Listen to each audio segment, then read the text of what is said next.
Hati na yung ilog dito, saka yung karagatan.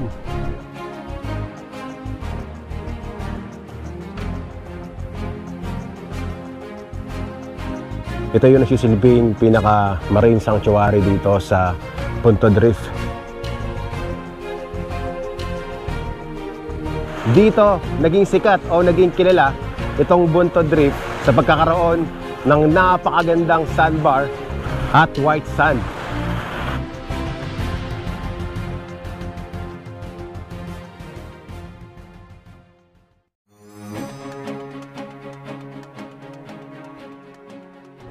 Good morning po muli sa inyong lahat. Ayan, at nakapagpahinga na po tayo dito sa GB Hotel dito po sa Masbate City. Sobrang nakakapagod din yung ginawa natin biyahe. Magmula tayo sa Cebu, inulan tayo, nakasakay tayo ng Roro hanggang marating natin itong Masbate City. So bago tayo sumakay ng Roro papuntang Albay, bukas po ng 12 AM ay mag-e-explore muna tayo dito sa Masbate. So tingnan natin kung ano yung mga pwede nating puntahan dito na mga tourist destination. Alright, excited na rin ako na debutin itong Masbate.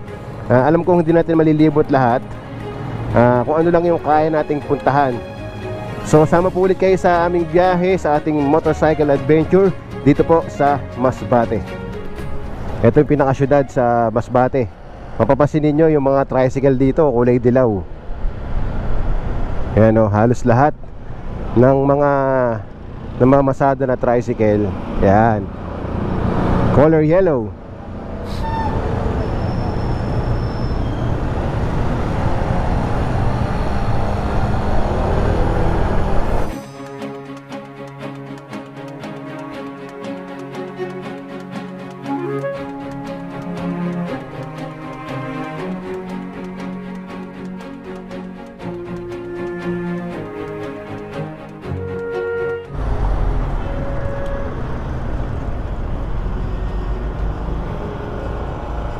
Okay, andito tayo ngayon sa pinaka rotonda o pinaka runabout dito sa Masbate City.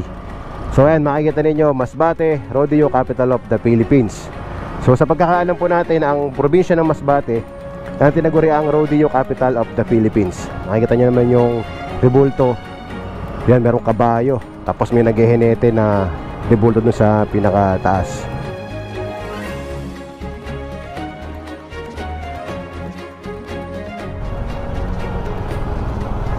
Malawak din yung pinaka-park dito.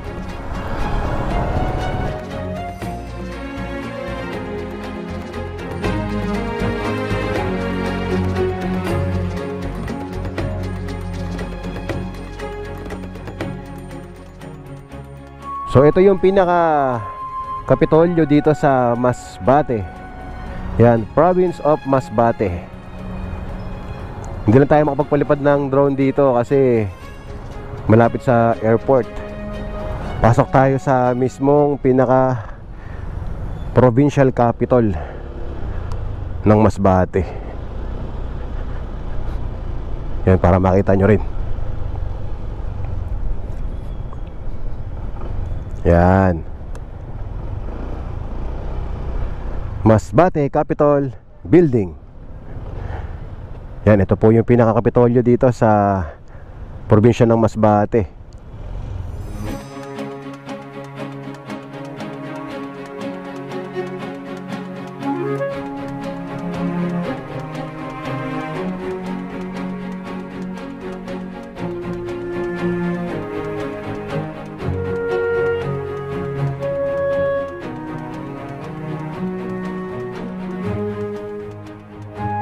Tapos dito merong pwede tayong pagpicturean. Province of Masbate.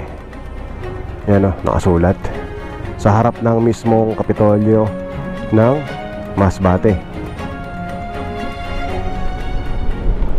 Matapos po naming maipakita sa inyo ang provincial capital ng probinsya ng Masbate, so ngayon po ay sisimulan na namin ni Kapo na maghanap ng mga tourist spot dito na pwede nating puntahan, yung malapit lang dito sa city. Dahil yung Roro na sasakyan natin mamaya sa Mobo eh malapit lang dito sa city, hindi na natin kailangan lumayo. Dahil meron na tayong sked na oras para sumakay. At ngayon, pupuntahan natin dito yung Buntod Reef. Mahirap para sa amin hanapin dahil napakahina ng signal dito kahit smart o globe ka pa. So isa yan sa problema namin ni Kapo. Hindi kami makagamit ng Waze or Google Map. Kaya puro tanong lang ginagawa namin dito.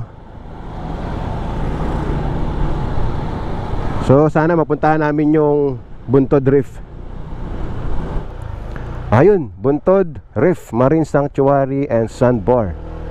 So left tayo.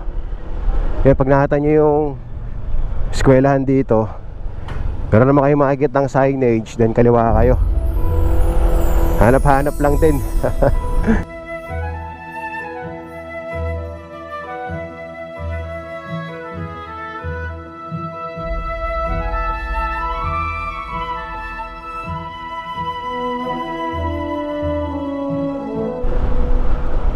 Wow, solid.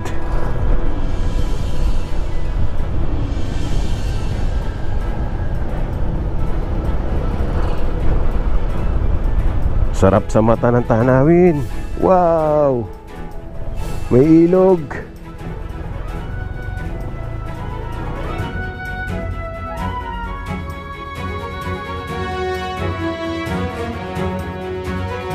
Hati na yung ilog dito, saka yung karagatan.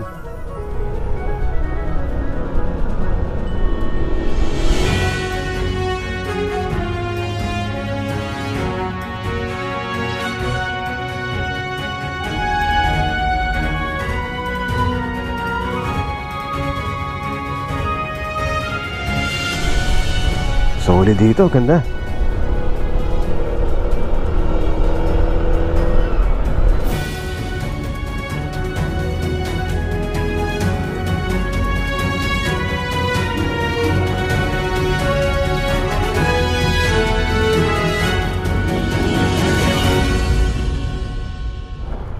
Ito na yata yung pinaka jump off kung saan dito tayo sasakay ng bangka papunta roon sa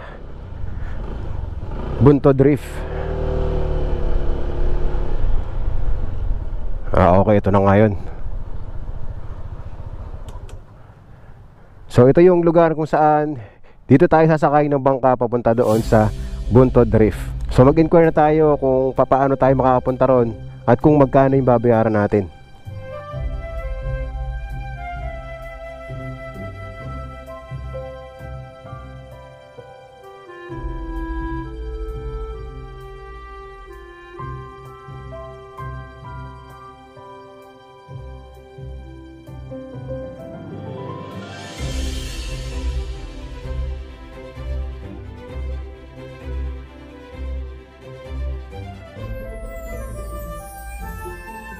Okay, dito na tayo ngayon sa sakayan ng bangka papunta doon sa Buntod Reef Marine Sanctuary.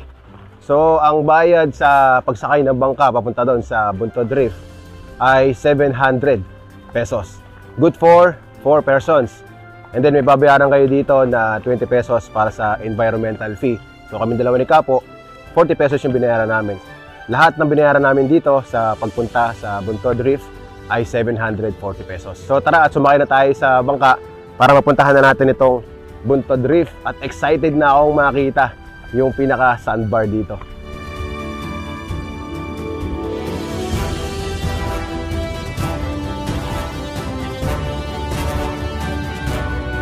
So less than 30 minutes daw ay mararating na natin itong Buntod Reef Marine Sanctuary. Yan. Okay, sakay na tayo sa bangka. Yep.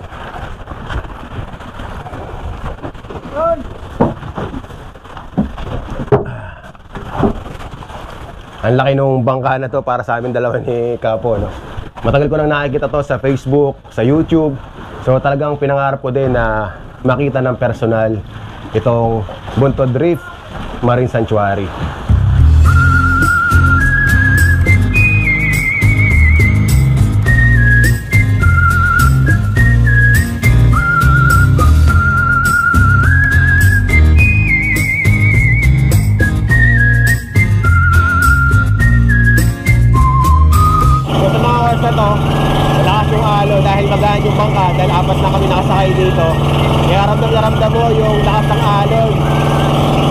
paggewang ng bangka. Pero grabe, ang ganda na tanawin na makikita mo rito habang kayo ay nasa bangka. Malapit na tayo sa Buntot Drift, Marine Sanctuary.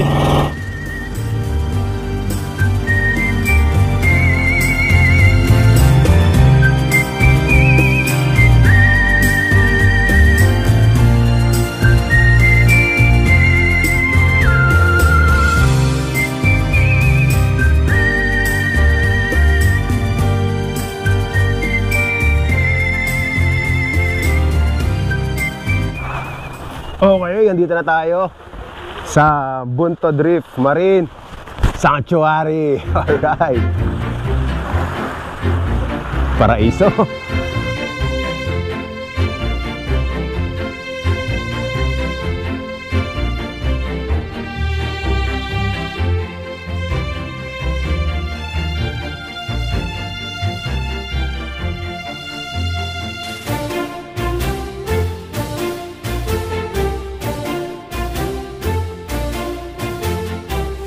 Dahil alauna na ng hapon, so dito na tayo inabutan ng gutom sa Buntot Drift. So ang kagandahan dito, meron kayo mabibili na pagkain. So ito yung pinaluto namin ni Kapo. Simple lang, pasit canton, tapos kanin. Parang namiss namin yung ganitong ulam.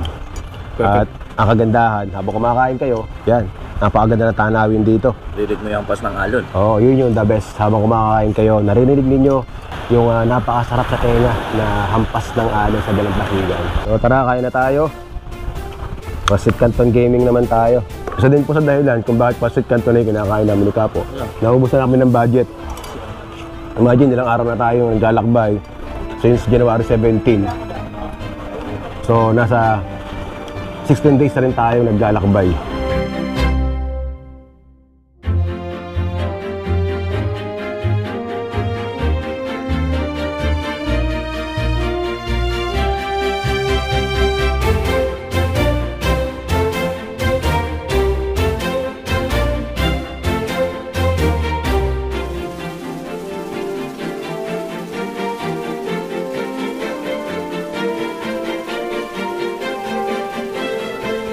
So puntahan muna natin itong bakawan o yung mga mangrove dito. Dito sa bandang dulo, medyo matataas na yung mga bakawan dito. Yan o.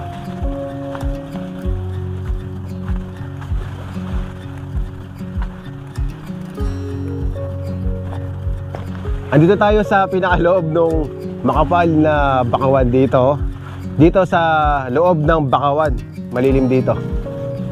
Itong napakaraming mangroves na nakikita natin dito, ito yung nasisilbing pinaka marine sanctuary dito sa Buntot Drift. Dahil maraming mga iba't ibang klaseng isda ang naninirahan dito sa bakawan na to, no?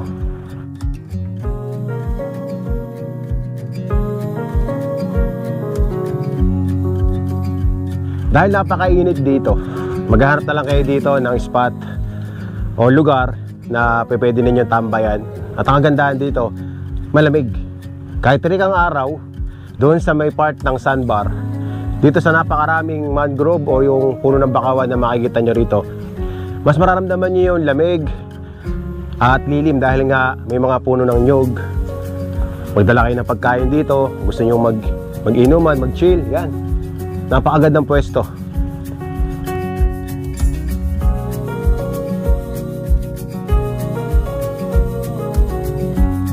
Kung gusto nyo naman tumambay sa kubo sa gitna ng karagatan, meron din ditong pwedeng tambayan. Ayan o. Maglalakad kayo mula rito hanggang doon. May hagdan, paakyat doon sa kubo.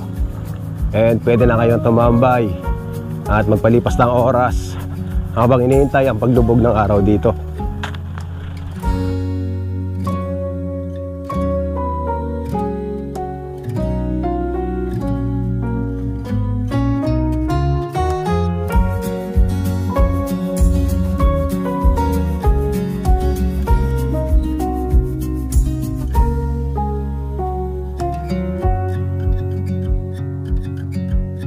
Lalakad tayo ngayon sa pinaka sandbar kung saan dito naging sikat o naging kilala itong Bunto Drift sa pagkakaroon ng napakagandang sandbar at white sand. So puntahan natin yung pinakadulo, lakarin natin.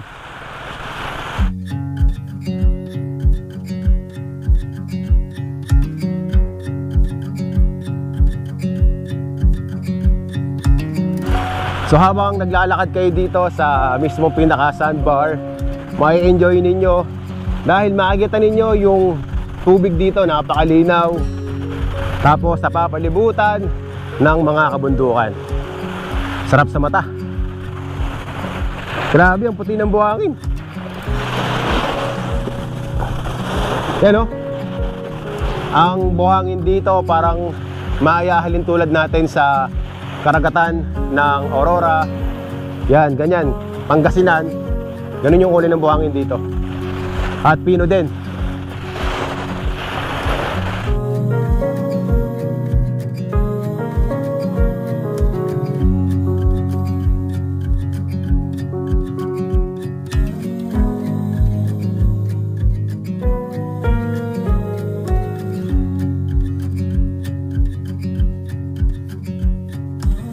So kapag nandito na po kayo sa Bunto Drift Marine Sanctuary, ang mga activities po na pwede nyo gawin dito, pwede kayong mag-snorkeling, pwede kayong mag-swimming, dahil mag-e-enjoy talaga kayo dahil hindi po malakas ang alon dito. So para lang kayong nasa swimming pool. So tingnan nyo naman, napaka-kalmado ng alon ng karagatan. Kailangan lang may dala kayong snorkel para ma-enjoy ninyo at mapagmasdan yung magagandang mga iba't ibang klaseng uri ng isda at mga corals na makikita nyo sa ilalim ng karagatan.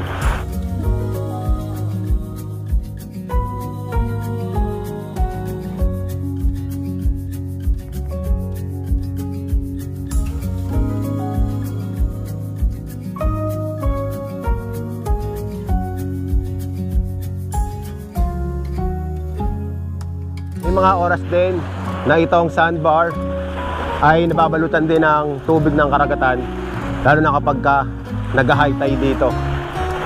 So mapalad tayo dahil sa mga oras na to talagang nakalabas yung pinaka sandbar nitong Bunto Drift.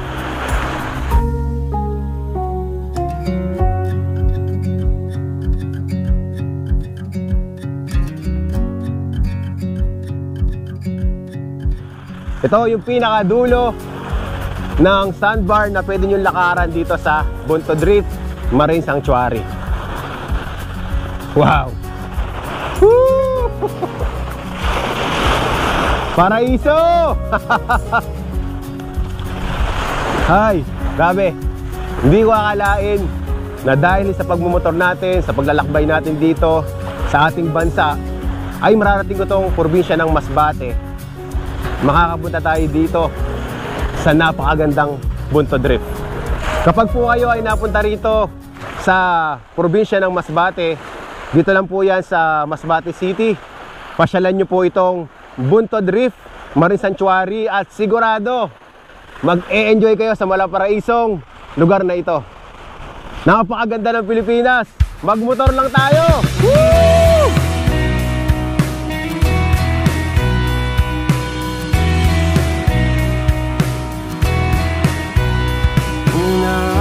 Lost and hopeless, when I was at my worst, it's grace that you extended that I did not deserve. I am so amazed by all you have done. I cannot explain the depth of your love.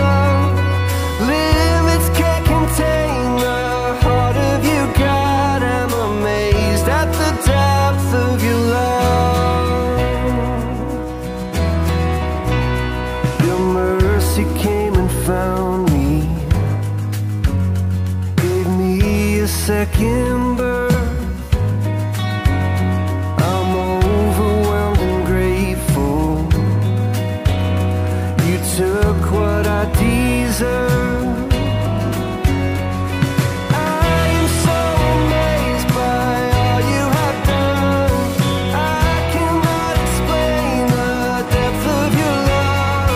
Limits can't contain the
Imagine, from Bulacan, kung saan tayo nakarating, pumunta tayo ng Cebu, pumunta tayo ng Negros Oriental, bumalik ng Cebu, at ngayon, andito kami ni Kapo sa Masbate. Grabe, napakasolid ng adventure na ginagawa namin ni Kapo, at ito yung kauna-unahan na sobrang layong paglalakbay gamit ang motorsiklo ang nagawa namin. Maikot lang at maibahagi lang sa inyo kung gaano kaganda ang bansang Pilipinas. Kaya sana magawa nyo din yung ginagawa namin ni Kapo. Medyo nakakapagod. Syempre kailangan natin ng budget. Pero yung saya ay hindi talaga mababayaran, at yung memories na magagawa ninyo kapag nasubukan nyo din gawin na mag-ikot, maglakbay gamit ang motorsiklo dito sa ating bansa.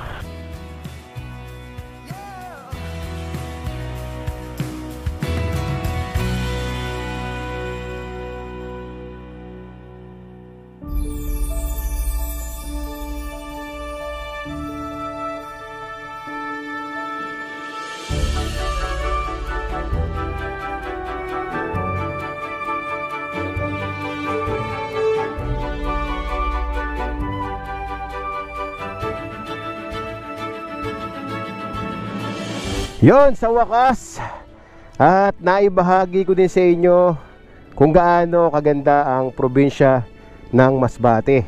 Nakadaan tayo sa magagandang kalsadahan dito sa Masbate.